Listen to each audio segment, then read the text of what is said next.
ஆனந்த ராகமாய் ஓர் ஆன்மீக பயணம். நீங்கள் பார்த்துக் கொண்டிருப்பது உங்கள் பாக்யம் சேனல். வழங்குவோர் அன்புடன் கல்யாண் ஜுவல்லர்ஸ். இது உங்கள் பாக்யம், எங்கள் பாக்யம். சார், நம்ம இப்போ செவ்வாய் தோஷத்தை பற்றி பேசணும். இப்போ அதே மாதிரியான இன்னொரு இது ராகு கேது தோஷம்னு சொல்கிறோம். கொஞ்சம் அதை பற்றி கொஞ்சம் டீட்டெயிலாக சொல்லுங்களேன். பொதுவாக ஜாதகம்னு வரும்போது செவ்வாய் தோஷம் ஒரு வகை சொல்கிறோம், ராகு கேதுகளால் ஏற்படுகிற தோஷம் அப்படி சொல்கிறோம். ஒருத்தர் பிறந்த ஜாதகத்தில் லக்னத்திற்கு 2ல் ராகு கேதுகள் இடம்பெறுவது தோஷம் என்று சொல்கிறாங்க. பொதுவாக ராகு ஏதாவது ஒரு இடத்துல இருந்தால் கூட அந்த இடத்தின் வழியாக பெறுகின்ற பலனை அவர் கொஞ்சம் தாமதம் செய்வார். இப்போ ஒரு லக்னம் இருக்கு, 12 ஸ்தானங்கள் இருக்கு, அவர் எந்த இடத்துல இருந்தாலும் அந்த இடத்தின் வழியாக பெறுகிற பலனை அவர் தாமதம் செய்வார் அப்படி சொல்றாங்க. 2வது, ராகு பொருள் தருகிற கிரகம், அருள் தருகிற கிரகம் அப்படின்னா அது கேது பகவான்.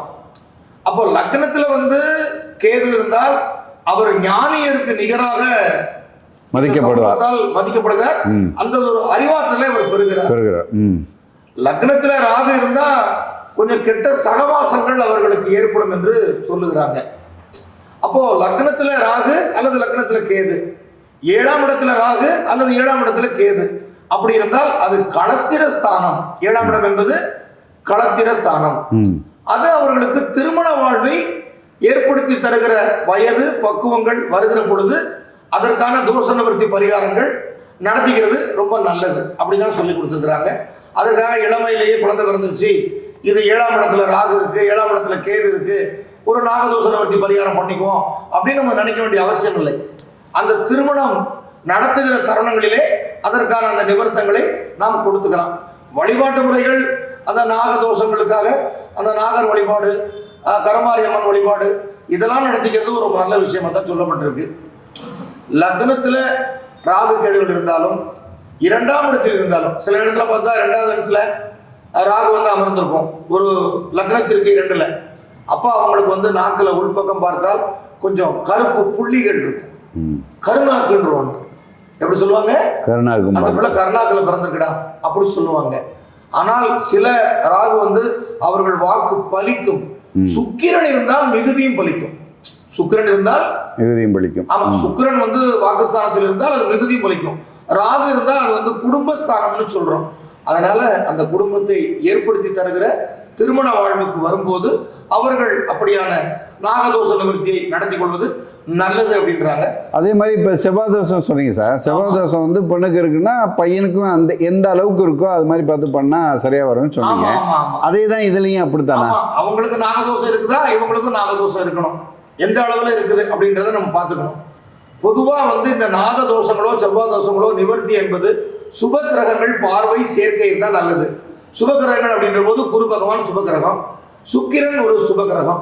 இவங்க தன் பார்வையினால் பார்த்தாலும் சரி. இப்ப சுக்கிரன்னா அவருக்கு ஒரே பார்வை தான், 7ஆம் பார்வை மட்டும்தான்.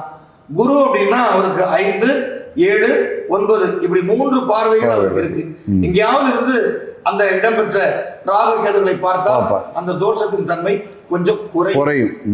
அப்புறம் பார்த்தோம்னா இந்த ராகு 3ஆம் இடத்துல இருந்தார் அல்லது கேது 3ஆம் இடத்துல இருந்தார் அப்படின்னா அவங்களுடைய அந்த உடல் கூறு, அவங்களுடைய அந்த அணு இந்திரியங்கள் என்று சொல்லக்கூடிய அணுக்கள் அதை கொஞ்சம் வீக் பண்ணும். அப்போ புத்திர பாக்கியத்துக்கு சந்தான பாக்கியத்திற்கு அந்த இந்திரிய சக்தி ஒரு முக்கிய மூல காரணமா சொல்லப்படுது மருத்துவ உலகத்துல. அப்போ இந்த 3ஆம் இடத்துல ராகு கேதுகள் இருந்தால் அதுல ஒரு இடைஞ்சல் கிடைக்கும், அதுக்கு கொஞ்சம் இடைஞ்சல் இருக்கும்.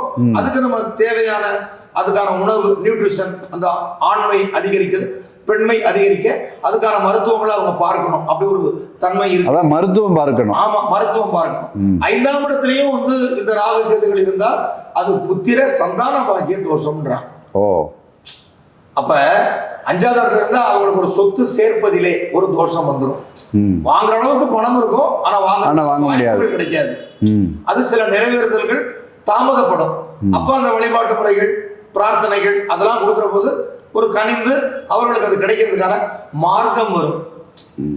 அப்புறம் 6ஆம் இடத்துல இருக்கிறார் அப்படின்னா எதிர்ப்புகளை சமாளிக்கிற தன்மையெல்லாம் அவங்களுக்கு கிடைச்சிடும்.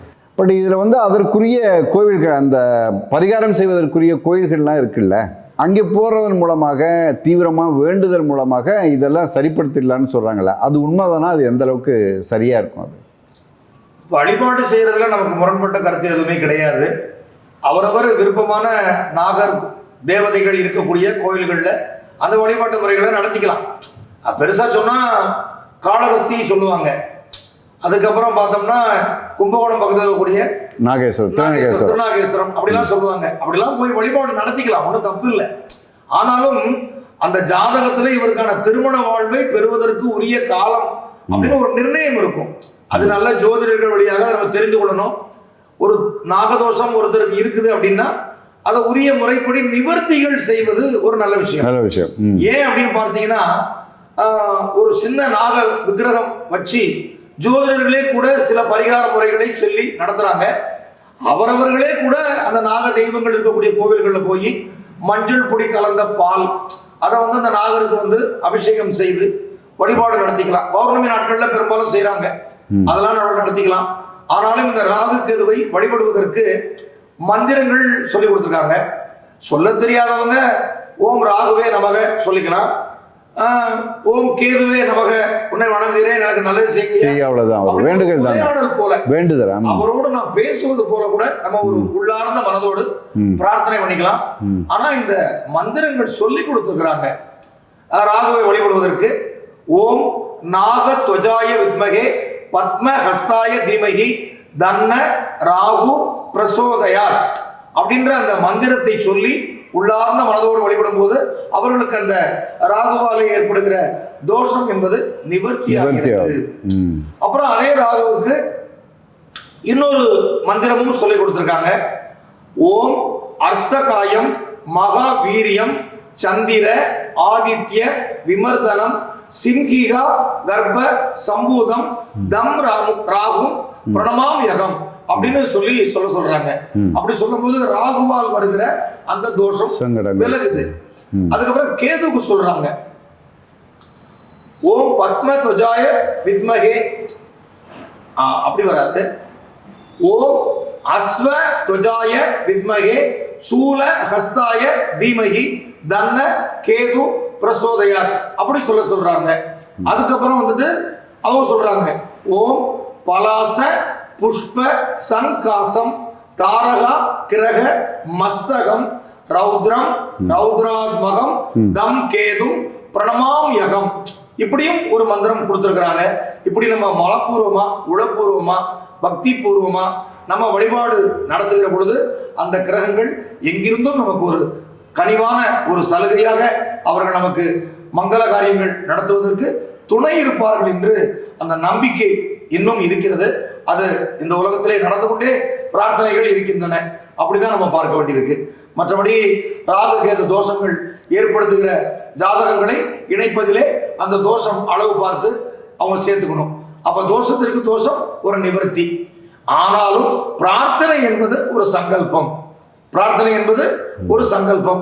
யாருக்காகவோ ஒரு பரிகாரகர் பிரார்த்தனை பண்ணி கொடுக்கிறார். அவரவரே தனக்கான ராகு கேது தோஷங்கள் நிவர்த்தி ஆகணும்னு விரும்பினா கூட அவர் அல்லாத யாரோ ஒருத்தர் மூலமா பிரார்த்தனை செய்கிற போது இன்னும் கொஞ்சம் வேல்யூ அதிகமா அழிந்து வரும். அப்படிதான் இந்த சாஸ்திரங்கள் ஜோதிடத்திலே நமக்கு வழிகாட்டி இருக்கின்றன. அப்படிதான் இருக்கு சார். நன்றி சார். வணக்கம்.